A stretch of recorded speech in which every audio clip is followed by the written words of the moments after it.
scroll through your feed today, and you will see countless images of confident transgender individuals living their truth. But have you ever paused to think about the horrific price paid by those who came before them, long before modern medicine and a forgiving spotlight existed? For the black celebrities of classic Hollywood, the desire to transition wasn't an empowering journey of self-discovery. It was a literal death sentence. Trapped by fame's crushing pressure and severe racial prejudices, they couldn't just walk into a safe, sterile hospital. Instead, they gambled their lives on filthy underground operating tables, injecting industrial silicone and unregulated hormones to fight an invisible enemy within their own bodies. In a society where the systemic blade of discrimination was already sharp, asking to change your gender was synonymous with career suicide. Today, we are tearing down the golden illusion to reveal what Hollywood has intentionally buried for decades. Prepare yourself as we uncover the earth-shattering secret of 11 black stars who secretly attempted gender reassignment surgery, only to be consumed by raw agony when those procedures fatally failed. 11. Nina Simone. Look closely at the archival photographs of Nina Simone's late 1970s Paris concerts, and you might notice a peculiar, almost imperceptible detail: a dark, damp stain blooming near the waistline of her pale silk dress. Most dismissed it as sweat under the dazzling stage lights. But this microscopic anomaly was actually the leakage of an earth-shattering secret she took to her grave. We remember the high priestess of soul as a powerhouse and an uncompromising icon of the 1960s civil rights movement. Her commanding voice shook the world, demanding equality and respect. Yet, behind this picture-perfect facade of musical royalty, Simone was fighting an entirely different private war. The sudden drop from legend to tragedy began in 1974 with a heavily publicized trip to Liberia. The global media celebrated it as a spiritual return to her African roots. The horrific truth? It was a desperate, clandestine journey to secure a gender reassignment surgery in a local, severely under-equipped clinic. Trapped by the systemic blade of both racial prejudices and rigid gender norms, she sought an anatomical truth the world would never permit. The result was pure, unadulterated raw agony. For years, the press published short blurbs about her sudden disappearances to seek psychotherapy. In reality, these vanishings were inescapable periods of isolation to nurse her mutilated flesh. On the 10th anniversary of her death, her close confidant and assistant, Andrew, broke a decades-long silence by releasing her chilling medical records. He revealed that her infamous on-stage erratic behavior, often chalked up as the arrogance of a difficult diva, was actually a manifestation of excruciating chronic nerve pain. The surgical incisions on her abdomen and lower back simply never closed.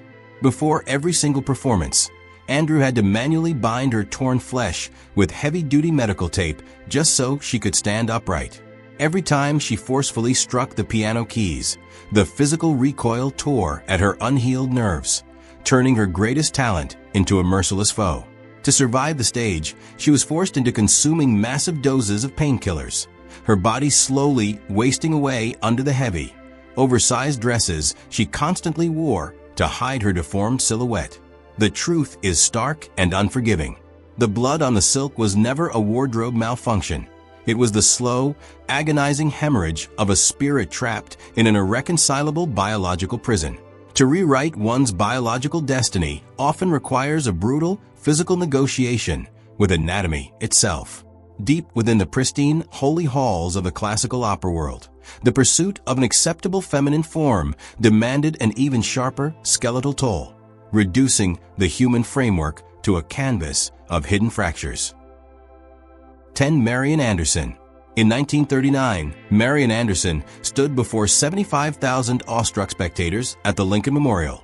Her deep contralto voice universally praised as a once-in-a-century phenomenon. By 1955, she had shattered the ultimate barrier, conquering the hallowed stage of the Metropolitan Opera as a celebrated icon. Yet, this spectacular pinnacle of her career stood in brutal contrast to the cold, rotting reality hidden beneath her velvet gowns. The illusion shattered entirely only after her passing. when her loyal housekeeper of 30 years, Greta, pulled a worn leather suitcase from beneath the deceased diva's bed. Expecting luxurious jewels or old love letters, Greta instead found thick German medical records and terrifying X-rays documenting severe skeletal destruction. At the absolute zenith of her career, Anderson had secretly flown to a remote private clinic in Switzerland. Driven by an unfillable void in fame's crushing pressure to embody a flawless feminine aesthetic, she underwent horrific facial and pelvic bone-shaping procedures. Surgeons literally shaved down her naturally broad, masculine-leaning shoulders and pelvic bones in an attempt to forge a softer contour. Medicine of that era was too primitive. Her body violently rejected the deep, invasive trauma. The resulting raw agony was permanent. Her damaged framework remained chronically inflamed, turning every movement into a stabbing nightmare. Before stepping into the forgiving spotlight, Greta and stage assistants had to covertly pack heavy splints and thick padding beneath Marion's dresses just to stabilize her trembling, wasting-away body. To the public, she was a majestic saint delivering heaven-sent melodies. In reality, beneath the luxurious silk lay blood-soaked bandages and a woman too terrified to even look at her own mutilated reflection. She was utterly consumed by a merciless foe of her own making, dying in desolate isolation. What is the true value of unimaginable fame if the body holding it has been converted into a customized torture chamber? The silencing of a physical frame through shattered bone and heavy braces merely foretells a different manifestation of artistic destruction, wherein the very instrument of a performer's livelihood is purposefully dissolved in a syringe of thick, dark liquid. 9. Gladys Bentley. If the chrome standing microphone in that dimly lit Harlem club could speak, it would testify to the exact moment a human spirit broke. For decades, its cool metal had vibrated intensely under the sheer power of her warm, signature baritone voice, a sound that defied the era and established her as a powerhouse performer. Under the dazzling stage lights, she commanded the room in her luxurious, signature white tuxedo. But ultimately, the cold metal of that microphone would only capture the tragic, labored breathing of a ruined legend. The illusion shattered as the suffocating fear of stigma during the oppressive McCarthy era forced Bentley into a terrifying double life. To the press, she offered a perfectly crafted survival strategy, publishing a 1952 essay titled, "I Am a Woman Again," to avoid public disgrace. But a small, glass medical syringe in the hands of her loyal stage assistant, Thomas, knew her earth-shattering secret. The glass cylinder watched silently as it was repeatedly filled with thick, unregulated dark solutions of male hormones, injecting a silent predator directly into her veins in unsafe, underground clinics. Driven by an unfillable void, she even underwent a completely unsterile, clandestine hysterectomy. Instead of achieving the masculine liberation she desperately craved, these biological interventions became a merciless foe. Severe infections ravaged her system, causing complete renal decline and leaving her naturally robust physique rapidly wasting away into a shadow. Yet, the chrome microphone witnessed her most profound raw agony. During a fateful late-career audition, Bentley closed her eyes and reached deep into her chest to summon the proud, booming low notes that had built her empire. Nothing emerged but a hoarse, broken sound, leaving her gasping for air as she collapsed into violent sobs right before the stand. The harsh testosterone had permanently destroyed her God-given vocal cords, forcing her into an invisible punishment. She died in absolute silence, draped in traditional women's clothing that acted as a mere casket for a destroyed identity, leaving her microphone standing in the dark, a quiet monument to a voice stolen by a desperate dream. From the suffocating confines of a silence cabaret, the devastating cost of physical manipulation stretched toward the blinding avant-garde lights of the East Village, where an obsession with reshaping the human silhouette demanded the literal carving away of bone. A Klaus Nomi. Sometimes a single signature on a surgical consent form is all it takes to invite an invisible enemy into your life. For the avant-garde German countertenor Klaus Nomi, that fatal ripple began with a singular, desperate choice: the removal of his 11th and 12th ribs. In late 1970s New York, Nomi was an untouchable icon. With his pale, white-painted face, stiff, geometric vinyl costumes, and an ethereal voice that soared effortlessly over electronic synthesizers, he seemed like a being entirely exempt from human suffering. His unforgettable 1979 performance on Saturday Night Live alongside David Bowie cemented his picture-perfect image as a gender-fluid masterpiece. Yet, the dazzling stage lights cleverly concealed an unfillable void. Nomi did not just want to perform an artistic illusion.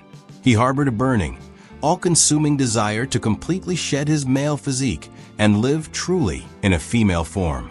Driven by this longing, he made the catastrophic choice to undergo a highly dangerous and ultimately botched gender-affirming procedure to violently compress his waistline. That one fateful decision became a merciless foe. Before the deep, invasive incisions could even properly heal, fame's crushing pressure forced him right back into a grueling schedule of consecutive club performances. The sudden drop arrived abruptly in late 1981 during a promotional gig for his Simple Man album at a small Manhattan venue. As Nomi inhaled deeply to hit the piercing high notes of Cold Song, his tight bodice strained violently against his unhealed torso. Right before the front row audience, the fabric gave way to reveal a deeply deformed, terrifying indentation around his waist, a catastrophic surgical failure exposed for all to see. Gasping for air, his exhausted body emitted labored breathing, and the hushed whispers of the crowd instantly threatened to become vicious tabloid fodder. His close friend Joey Arias was forced to constantly step forward, acting as a human shield to protect Nomi's shattered privacy. Behind locked dressing room doors, Nomi wept softly, confessing his agonizing truth to Arias. He just wanted to shed his coarse male skeleton, but the knife could not defeat nature. Without the structural support of his lower ribs, Nomi's internal organs were constantly crushed beneath his heavy steel corsets. This constant raw agony indirectly ravaged his already fragile health long before he succumbed to a severe illness in 1983. It is a chilling reminder of life's profound fragility. A single stroke of a scalpel, intended to carve out a true self, can inadvertently sever the very threads of survival. When the physical flesh stubbornly refuses to adapt to the desires of the spirit, the desperate are forced to seek out bureaucratic validations to forge their identity, transforming even the most sterilized legal offices and rigid university halls into quiet, brutal battlegrounds for bodily autonomy. 7. Pauli Murray. The mid-20th century American legal and medical establishments were not institutions of healing or justice. They were meat grinders, wielding a systemic blade designed to amputate any identity that dared to defy the status quo. In this ruthless game played by societal giants, Pauli Murray was a brilliant pawn who spent a lifetime trying to outmaneuver the board. Graduating at the top of the class at Howard University School of Law and later becoming the first black female Episcopal priest, Murray's public life was a powerhouse of intellectual achievement. Yet, the tightly buttoned shirt collars and fiercely maintained polite demeanor were nothing more than a desperate survival strategy to navigate the invisible walls of severe moral prejudice. Behind closed doors, the reality was a devastating narrative of institutional rejection. Throughout the 1930s and 1940s, Murray relentlessly petitioned elite medical facilities like Johns Hopkins Hospital, begging doctors for testosterone injections or surgical transition to match the male identity he had known since childhood. The system's response was absolute clinical denial. When Harvard Law School rejected him solely because his birth documents designated him as female, Murray's frustration boiled over in letters that laid bare a soul crushed by intersectional discrimination and fear of stigma. Mainstream medicine cowardly refused to map the route to his true form, leaving him trapped without legal or medical protection. The sudden drop into physical devastation occurred when, alienated by the establishment, Murray gambled on clandestine private clinics. He underwent invasive exploratory abdominal surgeries, hoping to find hidden male anatomy, alongside a hysterectomy to end the biological female cycle. These crude, unregulated interventions failed to bring liberation. Instead, they delivered a merciless foe in the form of relentless, dull lower abdominal pain and stubbornly unhealed surgical wounds that plague him for years. The horrifying climax of this raw agony erupted late one night in 1943. While leading a student sit-in in Washington, a sudden, violent spasm from the botched surgeries sent Murray collapsing onto a desk, gasping for air. Panicked, students rushed forward, hurriedly loosening his suffocatingly tight collar, only to freeze in shock. Beneath the crisp fabric lay tightly bound bandages covering unhealed wounds. Desperately searching his desk drawers for heart medication, the student stumbled upon an earth-shattering secret: vials of male hormones hidden beneath stacks of legal papers. Murray's over 2,000-page diary serves as a chilling, monumental indictment of an era that forced its brightest minds to endure surgical torture in absolute isolation just to claim their own flesh. The ultimate tragedy of systemic oppression is that it forces individuals to mutilate themselves in the dark just to survive the daylight. To wield a pen as a weapon of cultural revolution requires profound intellectual clarity. Yet it is a devastating irony when the very author crafting flawless, rhythmic verses is simultaneously harboring the rotting, infected consequences of a covert anatomical war beneath a perfectly tailored suit. 6. Langston Hughes. Stand with me in the sterile, dimly lit room of New York's St. Luke's Hospital on a late night in May 1967. You can feel the heavy, sorrowful silence in the air as we gaze upon the poet laureate of jazz. For decades, we, his devoted readers, worshipped him as the impeccably dressed gentleman of the Harlem Renaissance. The media painted a golden illusion of an enigmatic, asexual literary genius, captivated by his rhythmic poetry and dignified grace. But as the medical staff gently unbuttoned his crisp, white silk shirt to prepare his body for its final rest, our illusion shattered. A collective gasp fills the room. Beneath the flawlessly pressed suit, his ultimate survival strategy, lies an earth-shattering secret. We see a crude, primitive medical drainage tube firmly taped to his waist, surrounded by tightly wound, deeply scarred skin and bandages. We are witnessing the physical remnants of raw agony. His private travel diaries would later reveal that in the 1930s, he risked everything, sinking his funds into a secret trip to a remote clinic on the outskirts of Paris for an experimental female-to-male transition surgery. Driven to escape the invisible walls of a body he fundamentally rejected, he surrendered to a scalpel that only delivered a merciless foe. The botched procedure triggered massive infections, forcing doctors to excise extensive tissue and permanently alter his biological functions. He suffered this invisible punishment entirely alone, shielded from becoming tabloid fodder only by his loyal assistant George Houston Bass. His final profound truth echoes in this cold room. The world only needed his graceful poetry, while his mutilated flesh was a burden he had to bear in absolute secrecy. As the mortuary doors click shut, the brilliant stage light of his life finally fades into a dark, suffocating silence. To craft a physical facade so impenetrable that it successfully fools the entire world requires a masterful daily performance.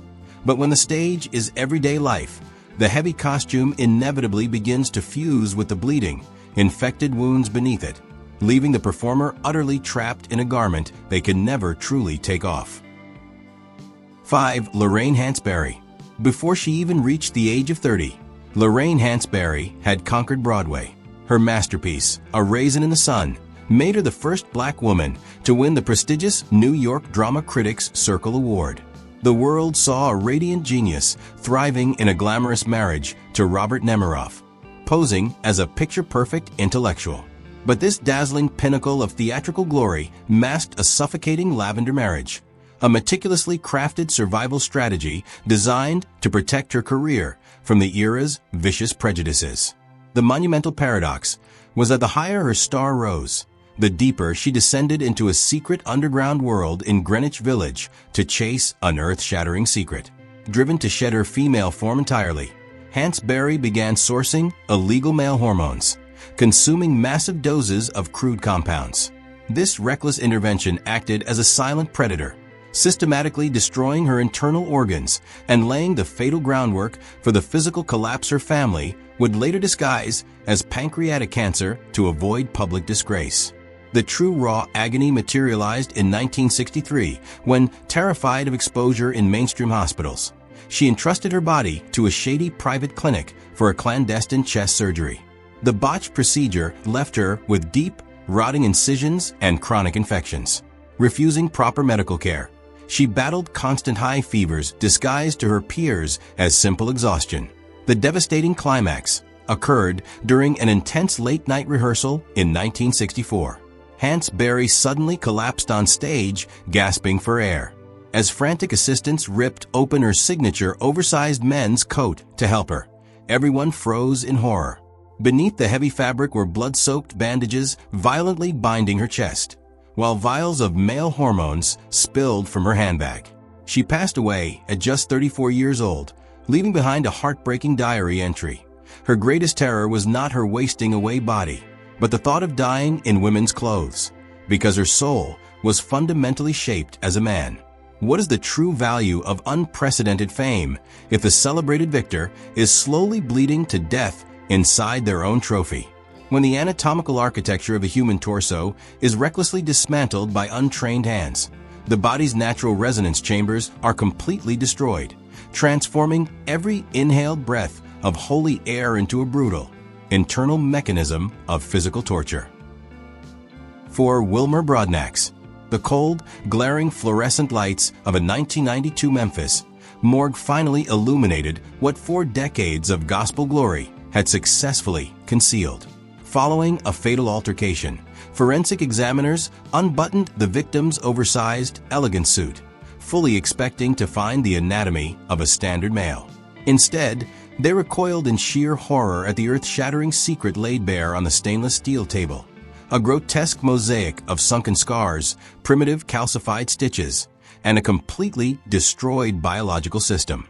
The majestic tenor of the Spirit of Memphis Quartet, a powerhouse whose voice had uplifted millions, had spent his entire life trapped in a mutilated shell. Before this brutal illusion shattered, Wilmer had embodied the picture-perfect image of a virtuous, devout man.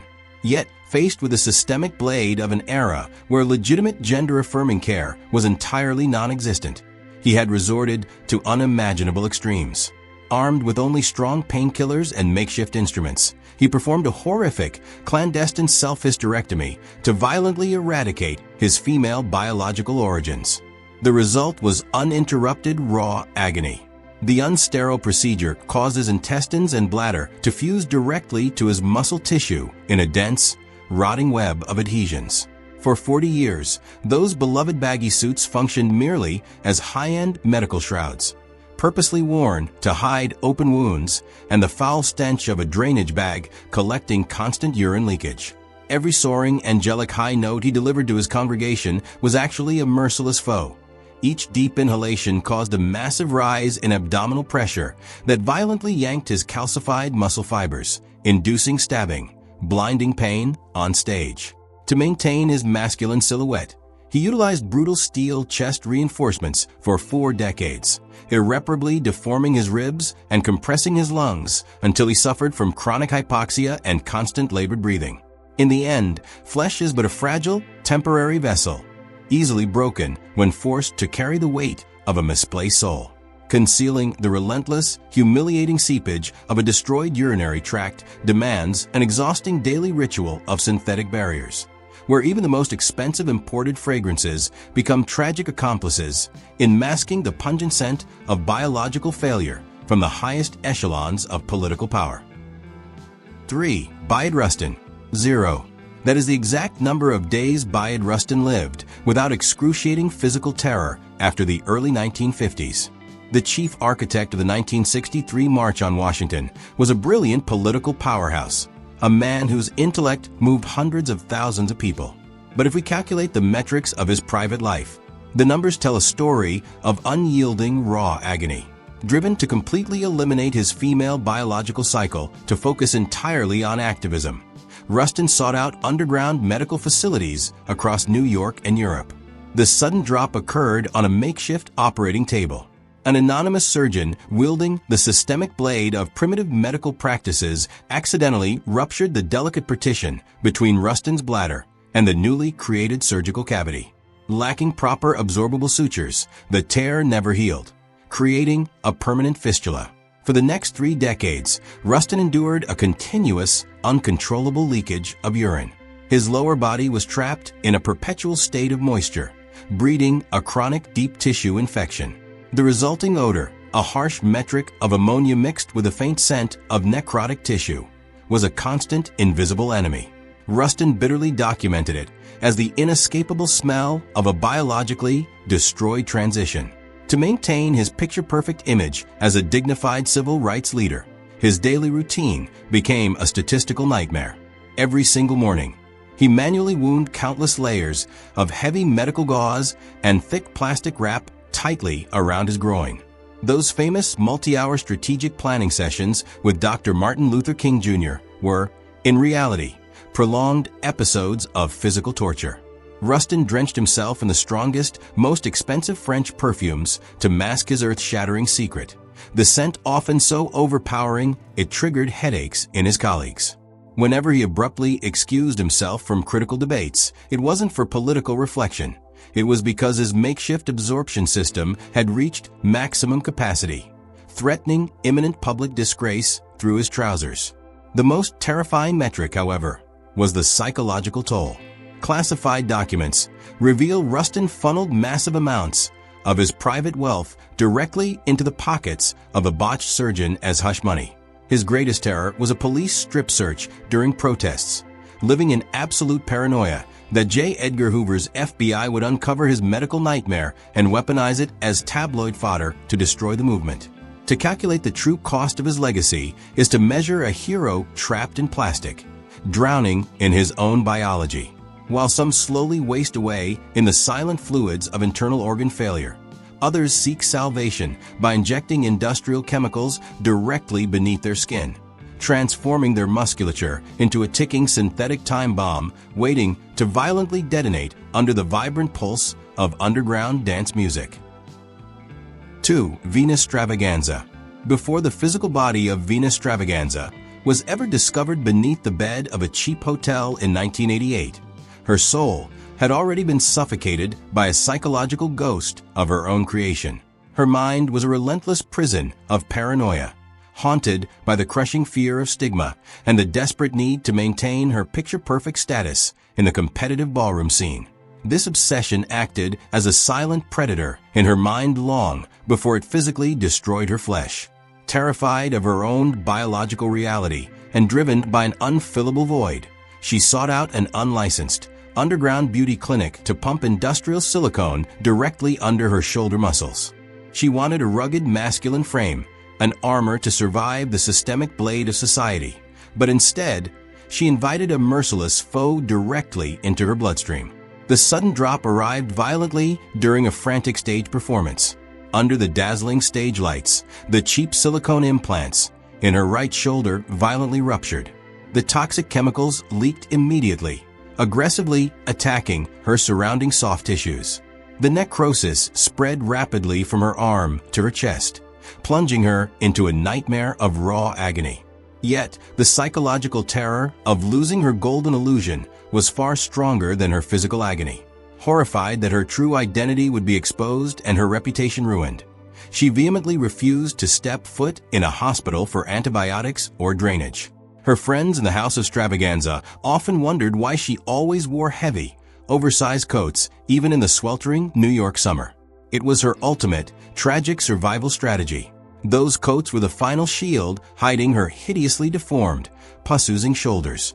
She spent her final days wasting away, her immune system crashing as she battled constant fevers, agonizing spasms, and a foul stench of decay. Her soul had truly died from the sheer terror of becoming public disgrace long before her ruined body finally gave out in that lonely room. When the external injection of synthetic compounds fails to outrun biological truth, the most desperate minds turn inward, transforming their own digestive tracts into toxic laboratories, willing to swallow poison if it means silencing the feminine pulse within. 1. Alice Dunbar Nelson. I am nothing more than a collection of yellowed pages, bound in worn leather, hidden deep within a secret drawer of a Philadelphia home. For decades, I was the only silent witness to the earth-shattering secret of a brilliant Harlem poet.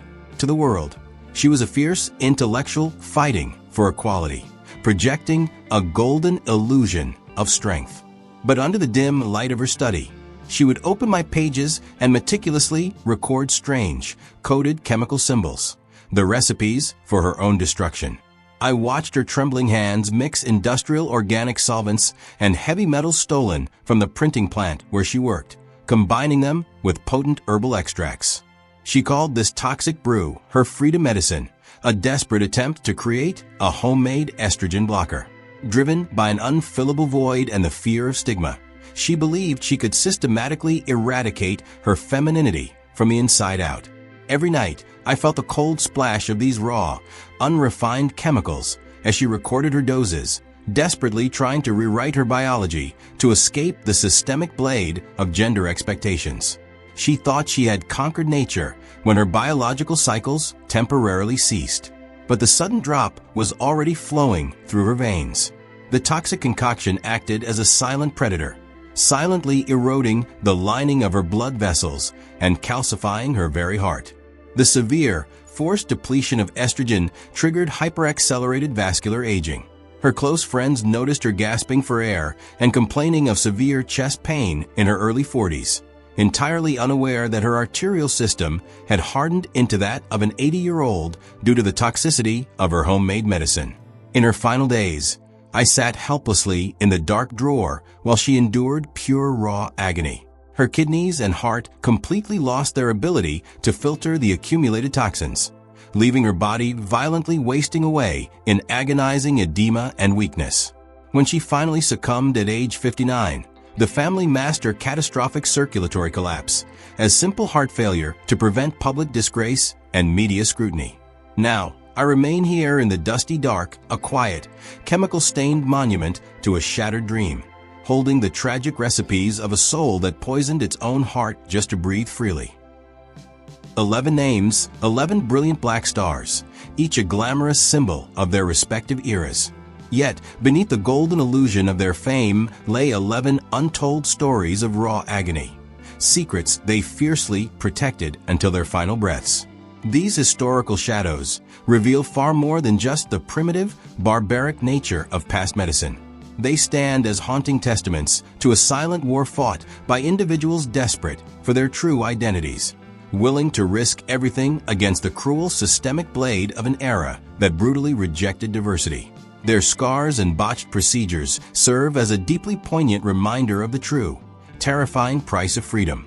If you found value in this deep dive into the hidden truths of Hollywood's private lives, please hit that like button to support our channel. Don't forget to subscribe and turn on the notification bell so you can be the first to uncover our next shocking case files. Thank you for joining us on this dark journey to unearth buried secrets. See you in the next video.